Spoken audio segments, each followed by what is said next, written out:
Hello बच्चों, कैसे हैं आप लोग।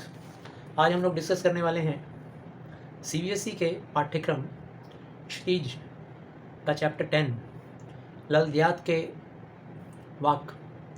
ललद्याद, इसे हम लोग पढ़ने की फ्लुएंसी के लिए ललद भी बोल सकते हैं। ललद कवित्री को हम लोग ललद भी कह सकते हैं। तो ललद के वाक, ये वाक क्या होता है? जैसे कबीर के दोहे हैं, जैसे तुलसी के पद हैं, जैसे रसखान के सवैये हैं, मीरा के पद हैं, तुलसी के चौपाई भी होते हैं। तो जैसे सारे कवियों के, संतों के एक अलग अलग श्रेणी बनी हुई है, एक अलग अलग कैटेगरी बनी हुई है, उनके काव्य को दर्शाने के लिए उनका एक नाम रखा गया है। कहीं पद, कहीं सवैये, कहीं दोहे, कहीं चौपाई, सोरठा, रोला। इसी तरीके से कश्मीर की इस बहुत ही प्रसिद्ध कवयित्री की रचनाओं को वाक कहते हैं। इन्हीं की रचनाओं को ही मुख्य रूप से वाक के नाम से जाना जाता है। तो आइए हम लोग पढ़ते हैं ललद यानी ललद्यद, जो भी आप कह सकते हैं, ललद के वाक के बारे में। इनका जन्म 1320 के लगभग, पूरी तरह से जानकारी नहीं है साहित्य में, इसकी कोई फिक्स्ड डिटेल्स की भी कोई रिकॉर्ड नहीं है। तो इनका जन्म कश्मीर के पामपोरा में सिमपुरा नामक गांव में हुआ था 1320 के लगभग। और इन्हें प्रेम से लोग लला, ललेश्वरी, लल योगेश्वरी, ललारिफा के नाम से भी पुकारते थे और काफ़ी प्रचलित थी। कबीर और रहीम की तरह भक्ति काल में इन्होंने हम देशवासियों को या हमारे देश के लोगों को इस बात का ज्ञान दिया कि मूर्ति पूजा में आप विश्वास ना करें, ईश्वर को प्राप्ति का झूठा प्रयत्न भी ना करें, वाह्याडंबर ना करें, किसी प्रकार का वाह्याडंबर दिखावा ईश्वर की भक्ति के लिए वो ऐसा ना करें, और समय रहते अपने आप को लीन कर दें भगवत भक्ति में। तभी जाकर आप इस भव सागर को पार कर सकते हैं और आपका जीवन मोक्ष की तरफ उन्मुख हो सकता है। तो आइए हम लोग इनके वाक को एक के बाद एक पढ़ते हैं। और इनका मृत्यु जो था वो 1391 में हुआ। तो सबसे पहला वाक, जो पहला पद है, रस्सी कच्चे धागे की खींच रही मैं नाव, जाने कब सुन मेरी पुकार, करे देव भव सागर पार। रस्सी कच्चे धागे का तात्पर्य क्या है? खींच रही मैं नाव, यहाँ नाव का तात्पर्य क्या है, ये जानना बहुत ही ज़रूरी है। नाव का तात्पर्य है बच्चों हमारा जीवन, हमारा ये वृद्ध शरीर। हम लोग जब धीरे धीरे धीरे मृत्यु की तरफ उन्मुख होते हैं तो हमारा शरीर जर्जर होते जाता है। हम लोग बहुत ही कमज़ोर हो जाते हैं, दुर्बल हो जाते हैं शरीर से, आत्मा से भी। तो ऐसी स्थिति में ये मान लेना चाहिए कि हम लोग खींच कर अपने इस नौका को, अपने इस शरीर को ले जाते हैं, या जीवन जीने के मार्ग पर इसे ज़बरदस्ती खींचते हैं। रस्सी कच्चे धागे की, ये रस्सी का तात्पर्य क्या है? इस जीवन की डोर को खींचने वाली रस्सी का तात्पर्य क्या है? तो रस्सी का मतलब ही हो गया जीवन, और नाव का मतलब हो गया ये वृद्ध और जर्जर शरीर। ये वृद्ध और जर्जर शरीर हो गया नाव, और उसे खींच कर ले जाने वाली रस्सी जो है उस तात्पर्य है जीवन। यानी जीवन रूपी रस्सी से हम लोग इस जर्जर और कमज़ोर शरीर को खींचते हैं। जाने कब सुन मेरी पुकार, करें देव भव सागर पार। भव सागर का तात्पर्य क्या है? भाई सागर के मध्य में, समुंदर के मध्य में जो जगह होता है जहाँ पर ऐसे गोल चक्र के अंदर सब कुछ डूब जाता है, सब कुछ चला जाता है, उसके अंदर अदृश्य हो जाता है, पूरी तरह से डूब जाता है, उसी को भव सागर कहा जाता है। यहाँ भव सागर का तात्पर्य है जीवन जीने के मार्ग में जो कठिनाइयाँ हैं, जो परेशानियाँ हैं, तकलीफ़ें हैं, उसे भव सागर कहते हैं। इन कठिनाइयों, तकलीफ़ों और परेशानियों से दूर करने के लिए हमारे साथ हमारे ईश्वर का सानिध्य बहुत ही ज़रूरी है। तो न जाने कब उनकी कृपा होगी, न जाने कब ईश्वर की हमारे ऊपर कृपा होगी, कब वो मेरी पुकार सुनेंगे और कब इस भव सागर से हमें बाहर खींचकर निकालेंगे। पानी टपके कच्चे सकोरे, व्यर्थ प्रयास हो रहे मेरे, जी में उठती रह रहे हुक, घर जाने की चाह है घेरे। तो पानी टपके कच्चे सकोरे, सकोरे का तात्पर्य आपने मिट्टी की दुकान में देखा होगा, या पूजा पाठ या किसी धार्मिक कार्य में जब हम लोग देखते होंगे, दीपक की तरह से ऐसे गोल एक सकोरा होता है, मिट्टी का बना हुआ गोल सकोरा, जिसके अंदर अक्षत वगैरह या अनाज वगैरह रखा जाता है पूजा पाठ के काम में, स्पेशली आपने देखा होगा, उसे कहते हैं सिकोरा। सिकोरा यहाँ सकोरा है। तो कच्चे मिट्टी का सिकोरा अगर हो, मान लीजिए, और आप कोई पूजा का पाठ कर रहे हों या उस पूजे का कार्यक्रम चल रहा हो, उसमें अगर आप उस सकोरे में जल डालें, कच्चे सकोरे में, पका हुआ ना हो, तो क्या होगा, कच्चा होने की वजह से उसके अंदर से जल टपकने लगेगा, क्योंकि वो तो कच्चा है। व्यर्थ प्रयास हो रहे मेरे, तात्पर्य ये है कि अब मेरा ये जो जीवन है, ये जो मेरा शरीर है, अब वो कच्चे सकोरी की तरह से बहुत ही कमज़ोर हो चला है, बहुत ही वृद्ध हो चला है।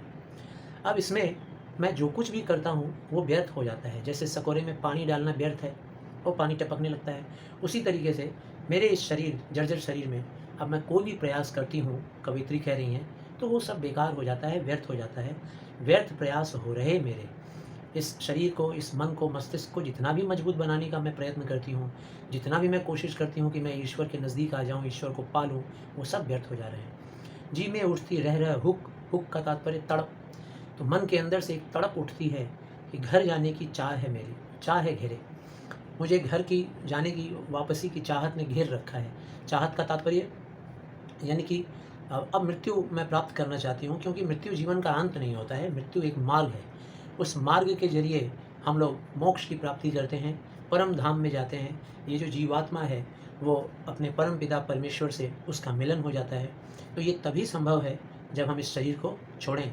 तो इसीलिए मेरे अंदर से हुक उठती है कि कब ये शरीर छोड़ूं और कब ये जीवात्मा परमात्मा के साथ मिल जाए और उनके धाम में विलीन हो जाए।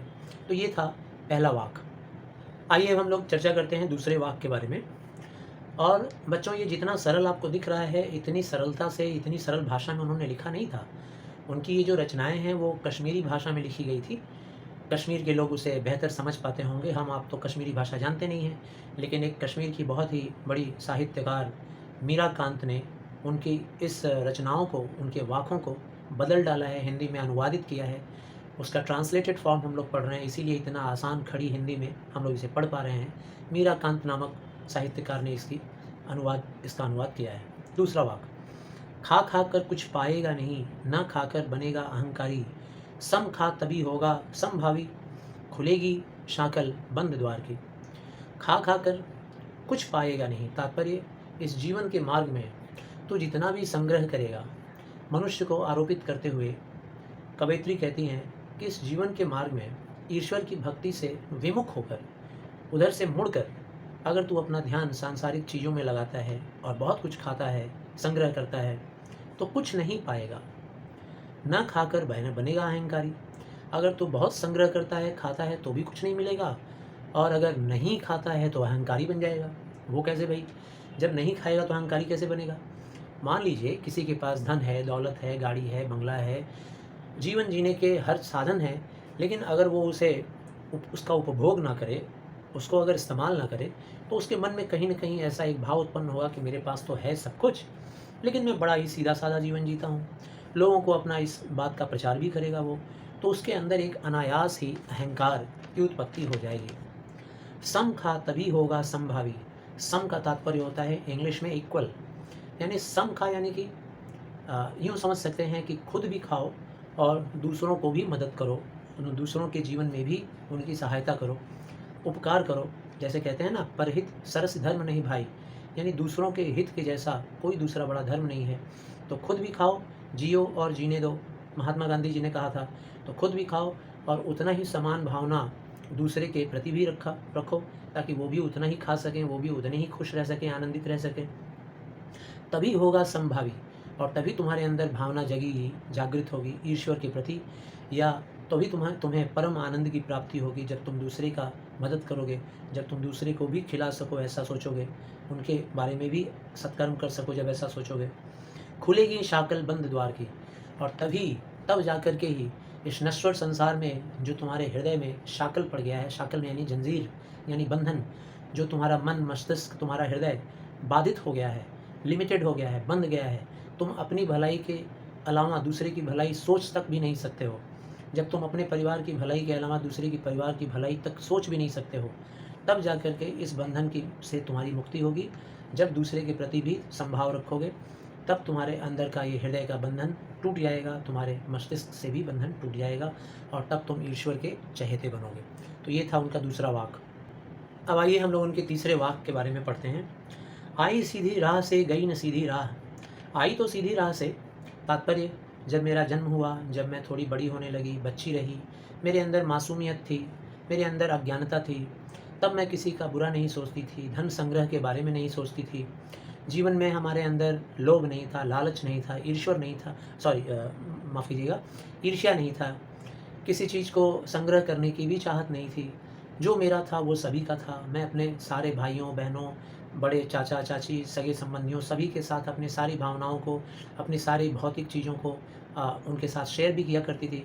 तो ये होता है सीधा राह। ये प्रभु का मार्ग है कि जो तुम्हारा है वो सबका है, उसको सबके साथ मिल बाँट कर उसका भोग करो और जीवन यापन करो। ईश्वर के द्वारा पैदा किए हुए सारे जीव जंतुओं के प्रति संभाव रखो। तो ऐसे तो मैं आई थी सीधे साधे तरीके से, पर गई न सीधी राह। जन्म लेकर तो आई ऐसे, लेकिन सीधी राह में आगे और नहीं जा सकी। जैसे जैसे दोस्तों हमारी ज्ञानेंद्रियाँ, हमारी कर्मेंद्रियाँ उत्तेजित होती हैं, जैसे जैसे एक्शन में आती हैं, क्रियाशील होती हैं, वैसे वैसे हम लोग खुद के प्रति ज़्यादा जागरूक होने लगते हैं और दूसरों की भलाई के प्रति विमुख हो जाते हैं। उनकी अच्छाई, उनका भला हो सके, इसके प्रति हमारी ज़्यादा सोच नहीं होती है।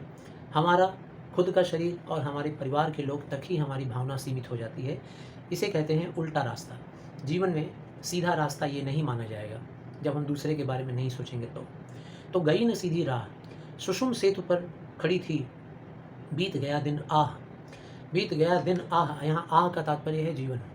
जीवन के सारे दिन बीत गए और सुषम सेतु का तात्पर्य क्या है? यानी मृत्यु के कगार पर। सेतु होता है पुल, सेतु मतलब पुलिया। तो सुषुम सेतु का मतलब यूँ समझिए कि एक तरफ जीवन है और एक तरफ मृत्यु है।